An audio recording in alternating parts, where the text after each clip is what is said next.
Bienvenue voyageur. L'histoire que je m'en vais te conter va nous emmener aujourd'hui dans l'ombre des pierres tortueuses du labyrinthe. Imagine un lieu hors du temps où les couloirs s'étendent à l'infini. Un réseau complexe de pierres froides et silencieuses. C'est ici que le mythe prend vie, dans les entrailles du labyrinthe. Cette création fabuleuse de l'artisan Dédale, commandée par Minos, le roi de Crète. Tout commence par l'histoire d'un pacte divin brisé. Poséidon, le puissant dieu des mers, avait offert à Minos un magnifique taureau blanc, symbole de sa faveur.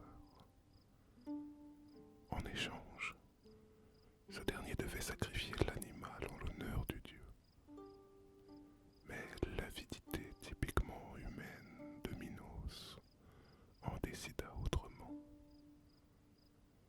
Minos garda le taureau pour lui, déclenchant ainsi la colère de Poséidon.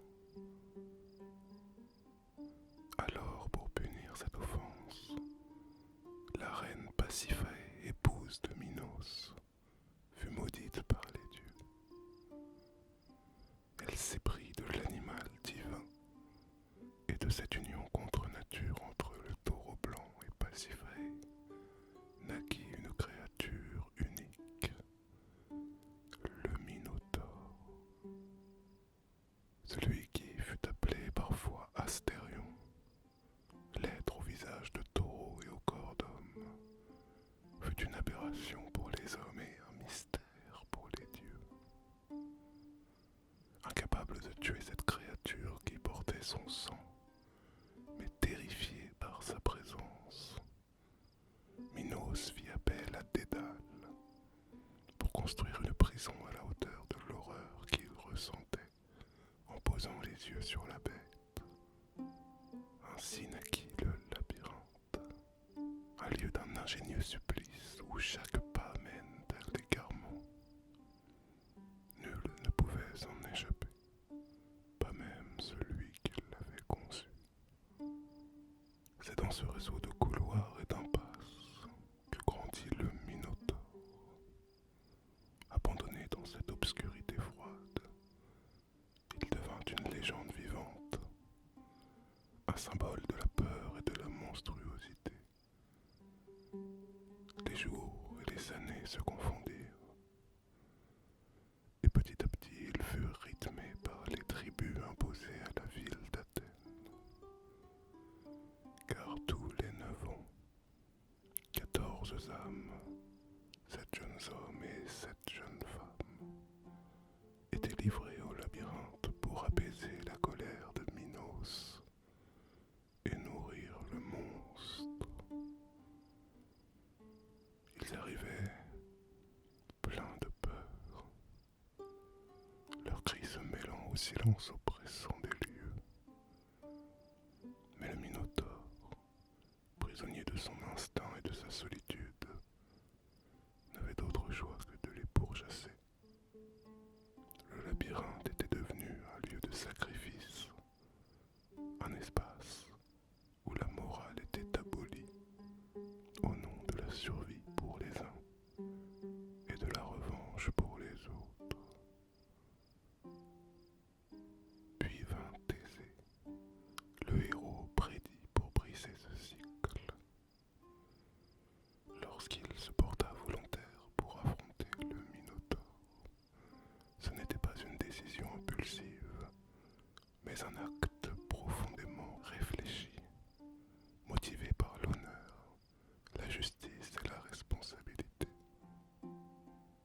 Thésée était le fils du roi Égée, et il avait grandi en entendant les récits du sacrifice imposé par Minos à Athènes. Les 7 jeunes hommes et les 7 jeunes femmes, livrés tous les 9 ans au labyrinthe, pour être dévorés par le monstre. Ce tribut était une plaie béante pour le peuple athénien, une marque d'injustice et de terreur.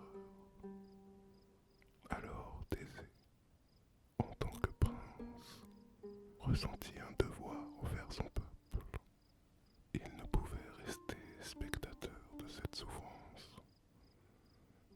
Et surtout, il comprenait qu'en se portant volontaire, il incarnait l'espoir de briser ce cycle cruel. Alors il se porta volontaire, et arrivé en Crète, Thésée fit la rencontre d'Ariane, la fille de Minos et Pasiphae. Fascinée par cet étranger audacieux, Ariane fut rapidement conquise par son courage et sa noblesse. Mais son aide ne fut pas motivée uniquement par des sentiments naissants, non.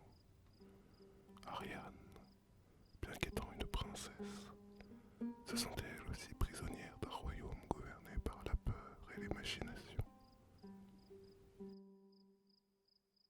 Elle voyait en Thésée l'opportunité de s'échapper de cette existence oppressive et de forger un nouveau destin. Aider Thésée signifiait non seulement libérer les Athéniens de leur fardeau, mais également échapper à l'ombre de son père et du Minotaure, tous deux symboles vivants des erreurs de sa famille. Ariane remit donc à Thésée un objet d'apparence simple mais crucial, une pelote de fil. Ce fil, qu'il devait dérouler à mesure qu'il progresserait dans le labyrinthe, était bien plus qu'un outil pratique.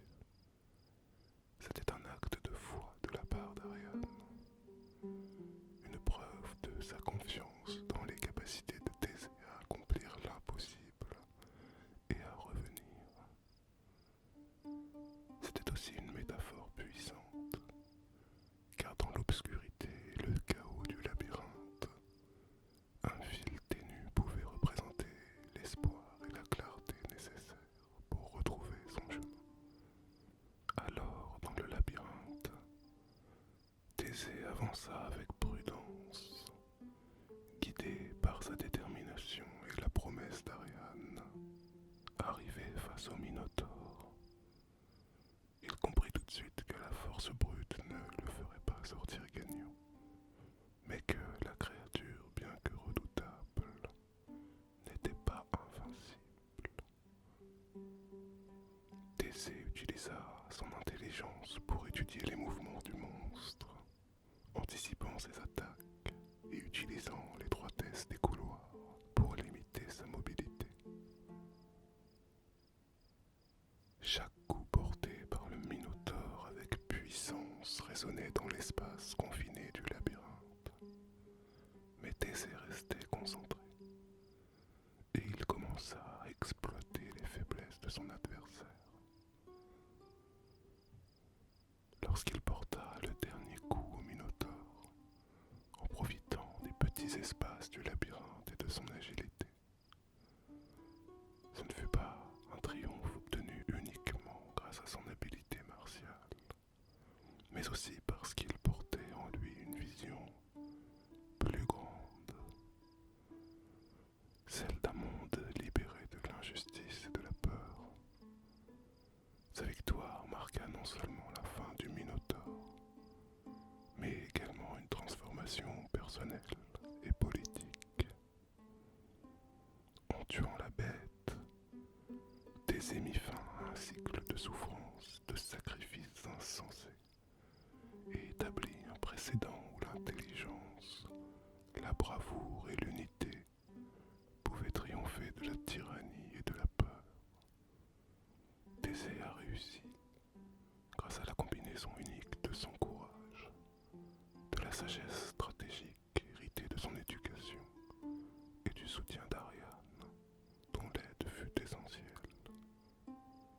Leur alliance, née de la confiance et du désir commun de libération, montra que même face aux ténèbres les plus profondes, une lumière, aussi fragile soit-elle, peut parfois suffire à retrouver le chemin.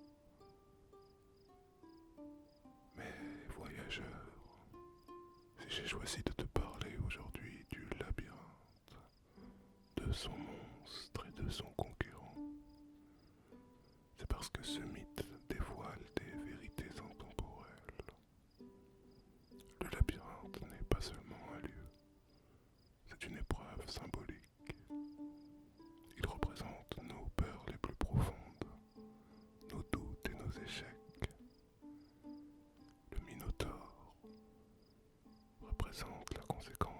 erreurs et la part sombre que nous portons tous en nous.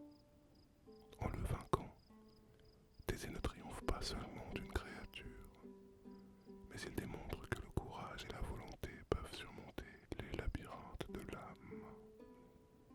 Et pourtant, aujourd'hui encore, le labyrinthe persiste. Dans chaque choix difficile, dans chaque doute qui nous paralyse, il se présente à nous. Un labyrinthe, dédale de couloirs et de décisions dans lesquelles nous pouvons nous perdre, mais qui nous invite aussi à devenir notre propre héros. Alors, si tu entends encore des échos de pas ou des murmures dans l'obscurité, rappelle-toi, le chemin vers la lumière passe toujours par le cœur des ténèbres.